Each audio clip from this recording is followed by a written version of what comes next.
안녕하세요. 여기는 꿈 다시 보기 채널입니다. 오늘은 지난주에 이어서 꿈의 마지막 장면, 숲으로 들어가 남자아이를 만나는 장면을 다뤄보도록 하겠습니다. 꿈으로 들어가겠습니다. 숲에 누군가 있는 것 같다. 멀리 떨어진 곳에 나보다 나이가 많을 것 같은 10대쯤으로 생각되는 남자아이가 보인다. 빨강머리 앤에 나오는 조각하는 남자아이 같다. 내가 있는 쪽으로 다가온다. 나는 남자아이와 마주치지 않으려 낮은 자세로 자리를 옮긴다. 다른 남자아이들도 더 보인다. 나는 도망가야겠다는 생각이 들면서 벌떡 일어나 달린다. 뒤에서 쫓아오는 것 같다. 나는 굉장히 빨리 도망가는 것 같다. 오랫동안 달려서 다시 오두막 앞에 도착한다.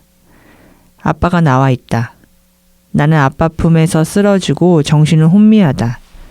눈이 감겼다가 떠진다. 토할 것 같다. 저희의 상상에서 이 꿈을 펼쳐보겠습니다. 숲에 누군가 있는 것 같습니다. 이때 누군가를 가볍게 취급해서는 안 됩니다. 자아의 경계심은 한껏 치솟은 상태에 있습니다. 숲속 누군가는 자아를 위험에 빠뜨릴지도 모릅니다. 다만 아직은 멀리 있습니다. 10대쯤으로 생각되는 남자아이는 빨강머리 앤에 나오는 조각하는 남자아이입니다. 그는 내게로 다가옵니다. 남자아이에 대한 정보를 통해 내가 숲으로 들어간 이유를 밝혀낼 수 있을 것 같습니다. 조각하는 남자아이란 자아가 숲에서 가져와야 할 특질을 은유하는 것입니다. 이제 조각에 은유될 수 있는 심리적 특질과 특성에 대해 알아보겠습니다. 조각가는 끊임없이 쳐내고 잘라내고 깎아냄으로써 자신이 원하는 형상에 다가갑니다. 이를 다르게 풀이하면 유능한 조각가는 냉정함과 단호함을 잘 살아내는 이들일 것입니다. 조각가로서 갖춰야 할 가장 중요한 미덕은 그것이라 하겠습니다. 불필요하고 쓸데없는 것들은 가차없이 쳐내고 잘라낼 수 있어야 합니다. 다시 말하면 조각가는 매 순간 결단과 결행을 살아내는 이들을 은유하는 것도 같습니다. 결단과 결행의 순간이 모여서 하나의 구체적 형상을 탄생시키기 때문입니다. 상상의 영역에 머물던 것을 현실로 구체화하기까지 그 고뇌의 여정을 간결하면서도 효과적으로 표현하는 하나의 이미지를 찾는다면 조각이나 조각상을 떠올려야 할 것입니다. 욕구와 욕망은 결단과 결행의 시간을 거쳐 성취를 볼 수 있습니다. 조각가의 조각상처럼 구체적 현실로 마주하는 기쁨을 누릴 수 있다는 뜻입니다. 유능한 조각가는 마구 쳐내야 할 때, 잘라내야 할 때, 깎아야 할 때를 헷갈리지 않는 법입니다.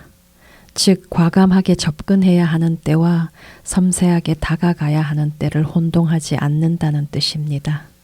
그 조절 능력이 일정한 성취를 보장하는 것입니다.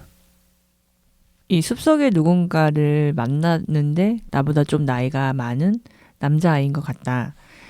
이 장면을 내 꿈으로 가져가고 상상을 했을 때 제일 걸림돌이 되는 게 그 두려움이거든요.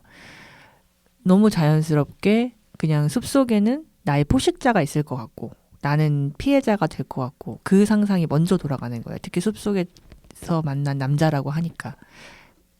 나도 어리고 상대도 어린 남자아이여도 불구하고 그 상상이 먼저 이제 되는 거예요. 지난주에도 얘기했던 내 꿈에서 내가 숲속으로 들어가려고 하는데 그 길목에서 나를 다시 데리고 아래로 내려갔던 그 남자도 생각이 나면서 같이 공유하는 메시지가 숲속에 들어가면 위험하다. 이게 되게 강력하구나 생각이 드는 거예요. 이 아버지도 숲속의 위험함을 가르쳐 줬을 것 같고 근데 이게 성장을 하면서 이 위험에 대한 그 메시지도 수정이 좀 되는 시기인가 좀 이런 생각도 들었고요. 나는 숲속에 들어갔을 때 위험한 상황에 처할지도 모른다는 게 굉장히 강해서 이러한 남자아이와 접근이 안 되는 저는 좀 그런 상황에서 이 꿈을 봤었어요. 환경은 기본적으로 위험하다. 이 전제가 굉장히 강력한 것이 언제나 나를 옥죄일 수 있고 나를 위험에 빠뜨릴 수 있고 실제로 나보고 누가 혼자 숲으로 가라 그러면은 나도 못 갈 것 같아. 무섭지 뭐. 실제 상황이라면 경계할 텐데 나의 내면으로 가지고 오면 내가 기본적으로 숲이 무섭다 하는 그런 관념을 갖고 있지는 않는 것 같아. 그게 무슨 차이인지 모르겠어. 그냥 꿈에서도 그러지 않거든. 상징적 차원에서 숲이라는 것은 미지의 영역인 거잖아요. 낯설고 이질적인 것에 대한 무서움 이런 게 실제로 굉장히 강할 수 있지. 뭐 나 같은 경우는 그게 좀 덜할 수 있고. 제 꿈에 나온 남자도 본인도 숲에 들어가 본 경험이 없겠다. 그러니까 저곳은 무서운 곳이고 밤에 괜히 들어가면 위험한 곳이고 본인도 정말 그렇게 믿고 있고 그리고 내가 거기를 들어갔다 나와서 얻게 되는 것이 본인한테도 피해가 될 거고 좀 이제 그런 생각이 들었거든요. 근데 아버지는 숲의 경험이 본인이 있기 때문에 딸한테도 이걸 권하겠다 이런 생각이 들었어요. 내가 가끔 보는 한국 여잔데 스페인 남자와 결혼해서 스페인 고산 평야 굉장히 높은 지대에서 이제 살아. 실제로 그 집만 덩그러니 있는 것 같아. 그리고 아마 이게 좀 한참 가야 뭐 마을이든 뭐가 있는 것 같은데 이게 좀 위험하다고 느낄 수 있잖아. 딸만 셋이거든. 첫째 딸한테 내가 굉장히 이제 매력을 느껴서 이제 가끔 보는데 채식주의자야. 자기가 스스로 선택을 한 거야. 그래서 철저해. 근데 또 부모가 딸의 그런 선택을 존중하고 실제로 이제 엄마가 음식을 할 때도 나머지 두 딸은 고기를 너무 좋아하거든. 그러니까 나머지 두 딸과 첫째 딸의 음식을 이제 다르게 하지.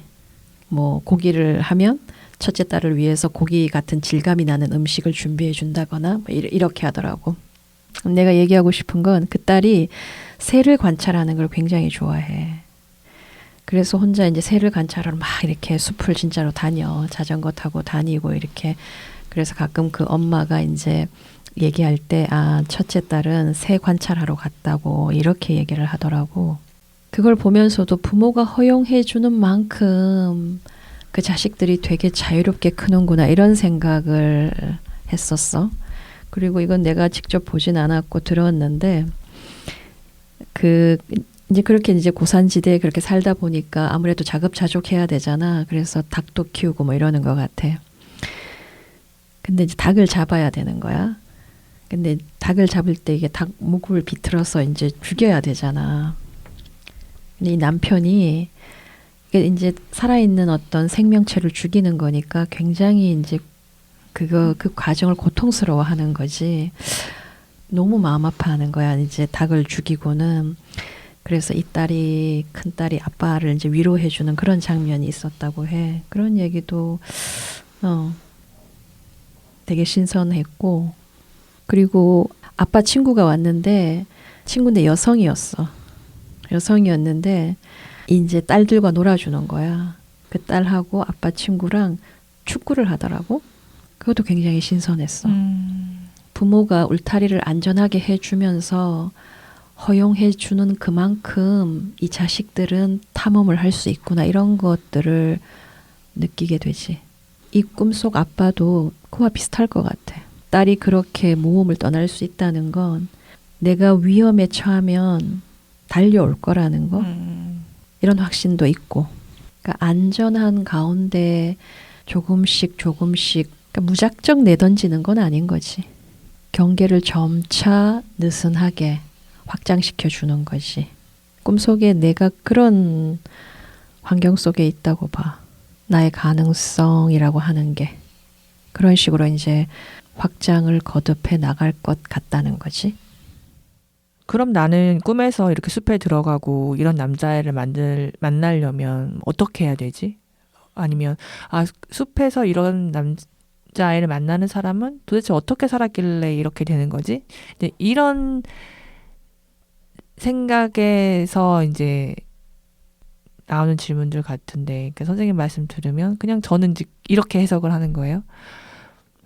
내가 평소에 이제 살면서 이렇게 조금씩 아주 작고 사소한 것들이라도 내 가능성이나 또 나에 대한 지질적인 행동, 생각 이런 것들이 모여서 그런 아버지의 역할을 하는 건가? 그것이 성장시키는 건가? 이제 저는 그렇게 받아들이게 되거든요. 방법은 다양할 것 같은데 어떤 하나의 질문을 계속 잡고 가는 거, 화두처럼. 그래서 그 질문이 엮어내는 이야기들을 계속 따라가 보는 거, 그것도 하나의 방법일 것 같고, 일단은 좋은 것만 보려는 기대를 좀 내려놔야 돼. 그러니까 샬랄라한 거, 좋은 것만 이렇게 기대하는 그 마음을 좀 내려놔야, 그래야 탐험이 가능할 거잖아. 조금이라도 그 샬랄라한 것들이 이렇게 뿌옇게 흐려질 것 같으면 거기서 스탑해버리잖아. 그렇잖아. 그러면은 안 되는 거지. 예를 들면 하나라도 도대체 뭐가 문제지? 이 하나의 질문을 계속 가져가는 거. 그냥 그 질문 속에 계속 나를 좀 놔둬보는 거. 그것조차 되게 두려워하니까. 유능한 조각가가 되기를 희망한다면 무엇보다 미련에 붙들리지 않는 법부터 배워야 합니다. 항상 미련을 경계해야 합니다. 아까워하고 아쉬워하는 마음을 경계할 필요가 있다는 뜻입니다. 거기에 붙들리면 애초 아무것도 시작되지 않거나 작업의 진척이 한없이 늘어질 수 있습니다. 완성에서 점점 멀어진다는 뜻입니다. 설사 완성을 보더라도 만족도는 크지 않을 수 있습니다. 다비드상을 창조한 미켈란젤로는 그처럼 훌륭한 조각상을 만들 수 있었던 비결을 질문받고서 다음과 같이 답했다고 합니다. 아주 간단합니다. 다비드와 관련 없는 것은 다 버렸습니다. 너무도 간결하고 시원스러운 이 답변은 미켈란젤로의 천재적 일면을 그대로 드러내는 것 같습니다. 우리 같은 범인들로서는 그의 확신이 그저 부러울 따름입니다. 그는 자신이 목표한 것에 대해 한치의 흔들림조차 허용하지 않는 것 같습니다. 마치 어떤 내적 갈등도 겪지 않고 목표에 도달하는 것처럼 느껴지기도 합니다. 반면 대다수의 우리는 사소한 미풍에도 쉽사리 흔들리며 끙끙대는 연약한 갈대로 살아가는 것입니다. 숲은 의뢰를 위한 공간으로 죽음과 재탄생이 일어나는 곳이라 하겠습니다. 숲으로 들어간다는 것은 죽음과 재탄생이 이루어져야 함을 암시하는 것입니다. 새로운 인식을 방해하는 이전의 습은 죽고 새로운 관점을 가지고 돌아와야 한다는 뜻입니다. 조각하는 남자아이는 죽음과 재탄생에 관한 이야기를 구체화시켜주는 인물입니다. 쳐내고 잘라내고 깎아냄으로써 자신의 욕구와 욕망을 구체화시킬 수 있는 힘이 조각하는 남자아이로 표현된 것입니다. 조각 이미지를 통해 버려야 할 것을 버리는 결단력과 실행력을 키울 수 있어야 합니다.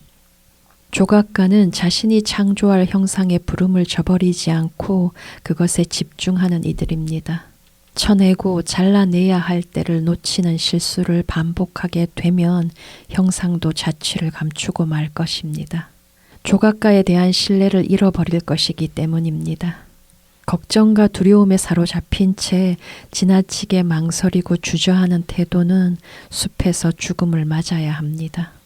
지금은 잘못 쳐내고 잘못 잘라내고 잘못 깎아버릴 것을 두려워할 것이 아니고 창조가 일어나지 않을 것을 두려워해야 하는 때입니다. 숲이 죽음과 재탄생이 일어나는 곳인 이유가 의식이 들어가지 않았던 곳이기 때문에 그런 상징을 갖는 거예요? 민담을 보면 내가 내 일상에서 해결할 수 없는 문제들을 만났을 때 보통 숲으로 부름을 받잖아요.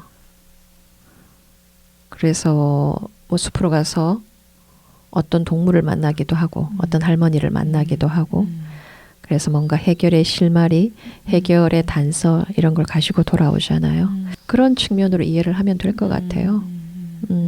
우리가 숲을 향해 들어간다는 것은 이미 자신의 걱정과 불안과 두려움과 공포를 마주하겠다는 의지인 거잖아요. 대개 이고가 변화하지 않는 이유는 거기에 있잖아요. 지나치게 두려워하고 지나치게 걱정하고 지나치게 불안해하고 지나치게 공포를 가지고 있기 때문이잖아요. 그런 것들에서 조금 놓여나면 새로운 인식이 들어설 자리가 마련되는 거잖아요. 숲이 그걸 가능하게 해주죠. 아니 지리산에서 그 이렇게 내려다 보면 그런 생각 안 들어요. 무슨 생각이요? 나는 이렇게 거대한 자연의 아주 작은 일부에 불과하구나. 그러면서 내 안에 있는 욕심이나 이런 것들을 성찰하게 되지 않던가요? 아, 좋다.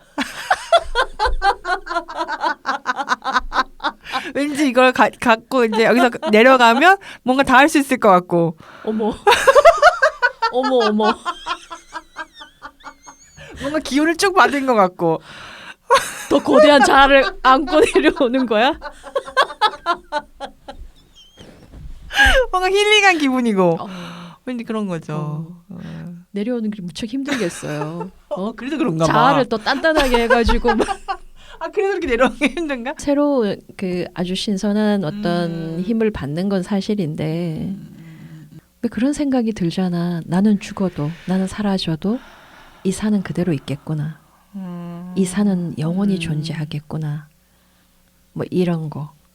그런 걸 느끼면 겸손해질 텐데. 네, 넘어가요.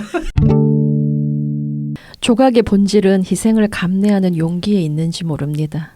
끊임없이 쳐내고 잘라내고 깎아내는 행위는 버려야 할 것을 버리는 모습의 형상화라 하겠습니다.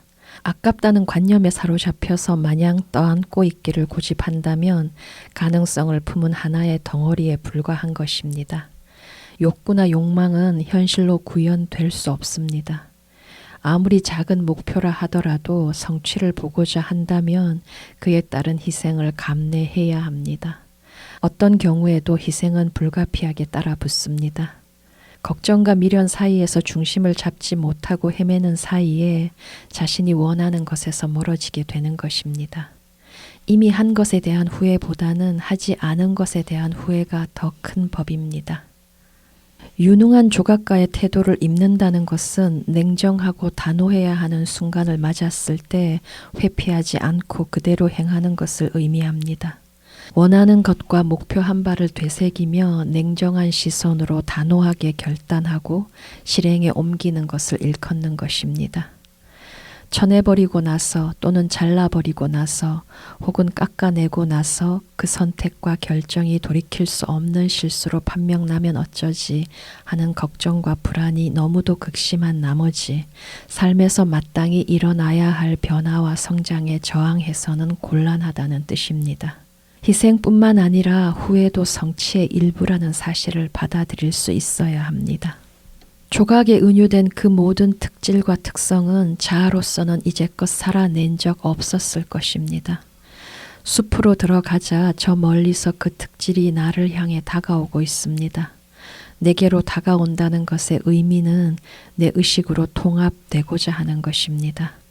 나의 삶, 내 현실에서 건강하게 구현되기를 바란다는 뜻입니다. 저는 조각상을 받아 한 번도 그게 엄청 대단하다고 생각해 본 적 없거든요. 있는 거 똑같이 그냥 만들어 놓은 것 같은 그 이상의 생각을 가져본 적이 없어요. 근데 오늘 얘기 들으면서 조각이 이런 거야? 이런 그 행위에 이런 의미가 포함되어 있는 거야? 특히 미켈란젤로의 말은 진짜 되게 대단하게 띵한 그런 게 있단 말이에요. 그래서 그런 의미에서 나도 이런 조각에 은유된 것을 살아내 본 적이 진짜 없구나. 이 꿈에서 이 아이가 조각하는 남자아이였다는 것을 읽었을 때 그 조각이 하나도 의미를 두지를 않았었어요. 근데 이 조각이 이 장면에 되게 중요한 지금 의미를 갖는 거고, 내가 조각에 은유된 것을 살아내지 못했구나 했을 때 제가 이해하는 건 뭐냐면, 나는 내가 가지고 있는 것들, 내가 가지고 있는 습을 포함해서 모든 어떤 잡고 있는 것을 하나를 내 의지로 끊어내 본 적이 잘 없는 것 같은 거예요. 항상 어떤 느낌이냐면 막 수많은 그 실을 내 손에 붙잡고 뭐 하나 놓지 못해서 이렇게 막 야둥바둥 하는 것 같은 그런 느낌이거든요. 지금 뭔가 이 변화를 해야 되고 되게 이제 답답하고 무겁고 그래서 뭘 하나 이렇게 놓고 내려놓고 싶은데 뭘 내려놔야 될지도 잘 모르겠는 그런 느낌? 그런 측면에서 저는 이 조각에 공감을 하는 건데, 제가 궁금한 건 꿈자는 내가 저 남자 아이를 이제 만났을 때, 그럼 나도 이제 어떤 조각의 측면을 살아내고자 할 때 뭘 끊어내고 그런 거 힌트도 있는 건지, 아니면 그냥 아직까지는 그 조각이라고 하는 것에 추상적인 의미만 이제 있는 건지, 그런 게 궁금해서. 조각 이미지에 담길 수 있는 그 모든 뜻을 다 포함하는 것이면서 선생님이 이야기한 내용도 포함하는 것이면서 또 한편으로 이 꿈에서 하나 제시되었죠. 그러니까 궁극적으로는 아버지까지 끊어내는 거, 거기까지 가야 되는 거죠. 그러니까 이 아이는 지금 5, 6학년 정도니까 성인까지 가야 되잖아. 그래서 이 아이가 앞으로 굉장히 긴 여정을 이제 가야 되는 거죠. 그리고 궁극적으로는 그런 보호자를 기대하는 마음, 의존하는 마음, 이런 것들을 완전히 이제 끊어내는, 쳐내는. 그러면 그것이 홀로서기고 자립이고 독립이겠죠. 거기까지 가야 한다는 것을 함의하고 있는 거지, 이 이미지가. 한 가지 더 이야기하고 싶은 건 결국 조각하는 남자아이가 우리가 여성성, 남성성 했을 때 남성성에 해당되는 거예요. 그러니까 이 조각하는 남자아이의 이 특질, 조각에 담긴 그 특질이 여성자로부터는 굉장히 멀어요. 여성이 이 특질을 살아내도록 사회가 권하지 않아요. 권하지 않았어요.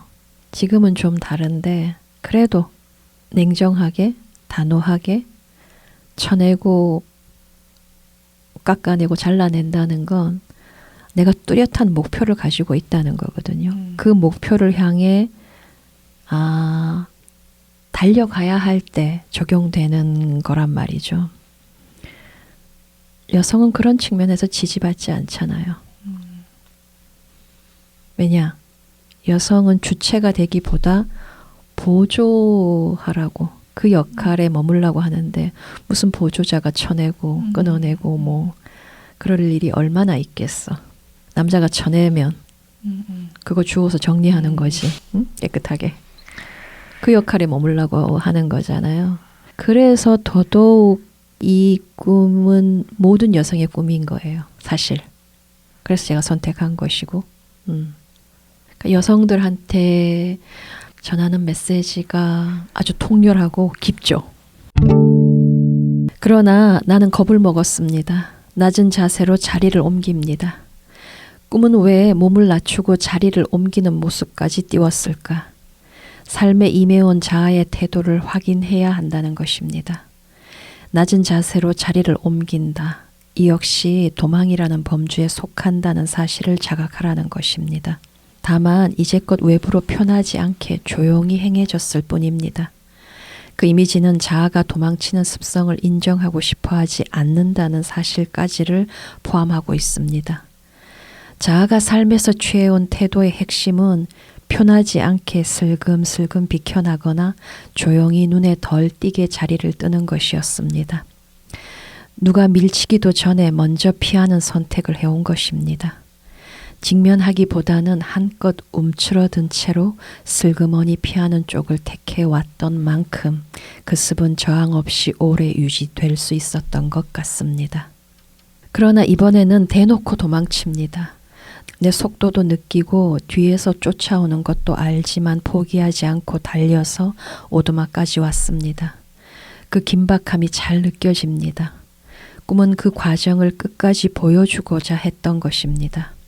온 힘을 다해 도망쳐본 경험은 거의 반드시 직면할 용기로 이어지는 것 같습니다. 왜냐하면 도망치는 데 들어가는 에너지도 어마무시하게 크다는 사실을 크게 깨우칠 수 있는 선물 같은 시간이기 때문입니다. 그 경험으로 인해 두려움의 실체를 확인하고 싶어질지도 모릅니다. 비로소 자신의 두려움에 대해 질문하고 싶어집니다. 낮은 자세로 자리를 옮긴다.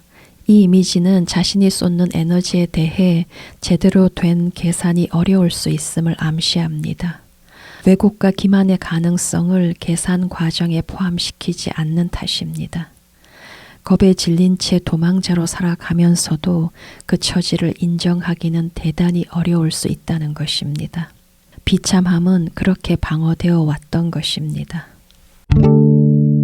눈을 감았다가 다시 뜹니다.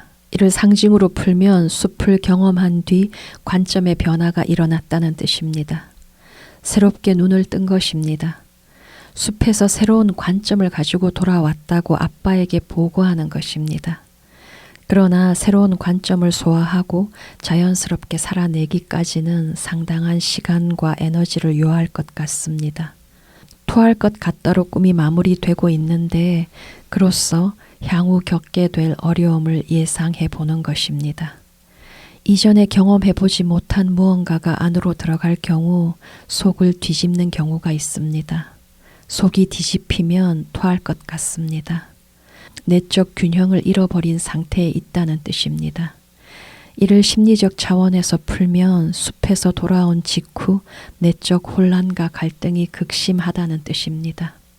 숲은 내게 꼭 필요한 특질을 일깨워 주었지만 지금으로서는 두렵고 버거울 따름입니다.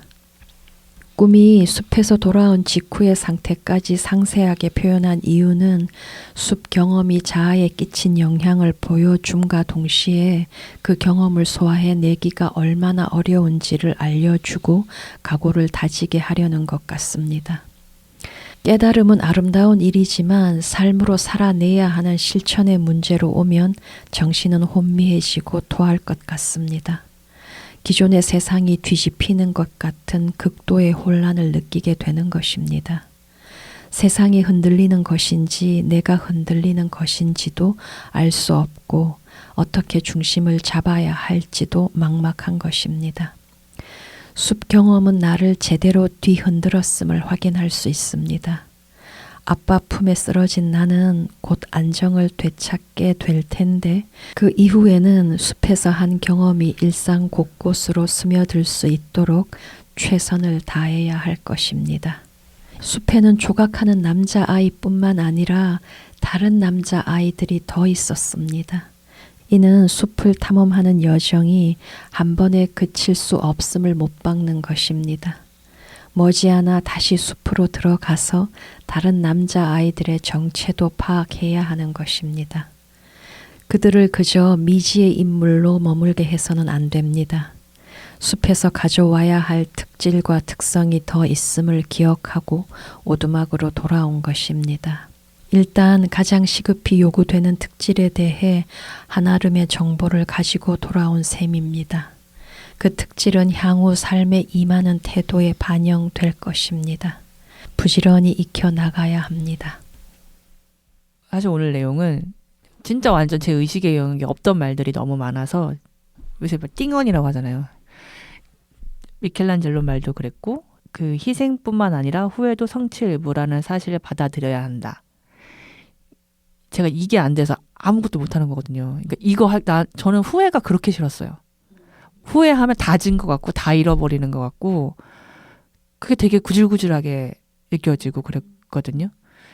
뭐 후회할 만한 게 요만큼이라도 생길 거면 안 했는데 저한테 아버지를 끊어내고 독립을 살아내고 이거에 되게 중요한 그 핵심 문장이 이건 것 같아요. 후회도 성취의 일부다.